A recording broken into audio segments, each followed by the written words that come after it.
How's it going, everyone? Johnny Superbman here, bringing you a preview of this year's Stanley Cup Finals between the Vancouver Canucks and the Boston Bruins. Let's start with each team's regular season stats. Now, we all know about the Vancouver Canucks this year. An amazing season, a President's Trophy winning season. They led in every category. But the Boston Bruins had a solid season, a very underrated solid season. They won the Northeast Division, and they finished third in the Eastern Conference. Now here's a little stat you didn't know. Vancouver led the league with goal differential of 77. Guess who was in second place? That's right, the Boston Bruins. So both these teams know how to score goals and keep goals out of their net. It should be a very, very tightly contested final. Now I gotta tell you, I'm very excited about this series. Very, very excited. I can't remember a cup final that I've been this excited for. Both the Vancouver Canucks and the Boston Bruins have a complete team. I mean, a first, second, third liners. They both have great defensemen, and I can't remember a cup final in the last few years that have had amazing goalies on both sides. It's going to be an amazing series. And another great thing, these teams haven't faced a lot. In the last 5 years, they've only faced 4 times. Boston has taken 3 of the 4 and lost 1 in overtime.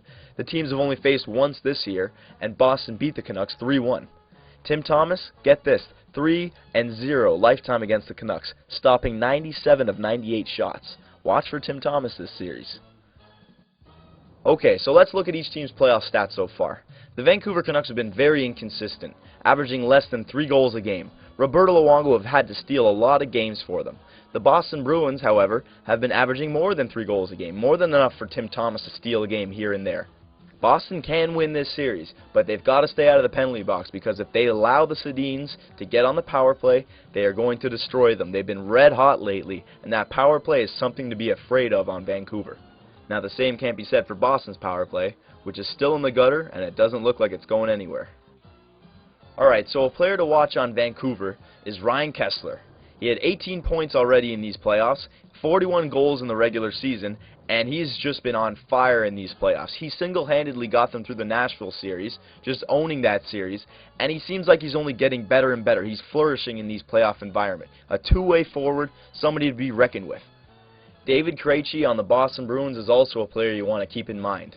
He's tied for first with 10 goals in the playoffs so far, and he seems to be on fire, getting 6 points in his last 5 games.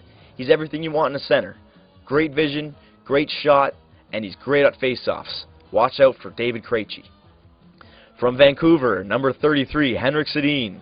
Do I even have to say anything else? 12 points in his last 5 games.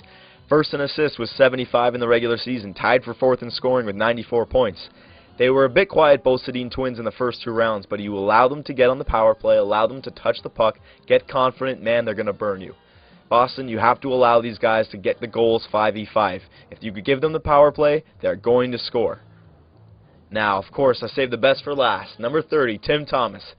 I'm finally a believer of Tim Thomas. He's no longer just a lucky fish out there who flops around and the puck hits him. No, he's good, guys. You have to give him credit. He makes big saves in big situations. He's been too consistent for too long. He's 2 shutouts in the Eastern Conference Finals. Watch out for him. Luongo versus Thomas. It's going to be one hell of a battle. I'm so excited. Alright, so if you still can't make your mind up of who's going to win this, let's see if NHL 11 can help us out. We did a playoff simulation between Boston and Vancouver to see who would win the Stanley Cup.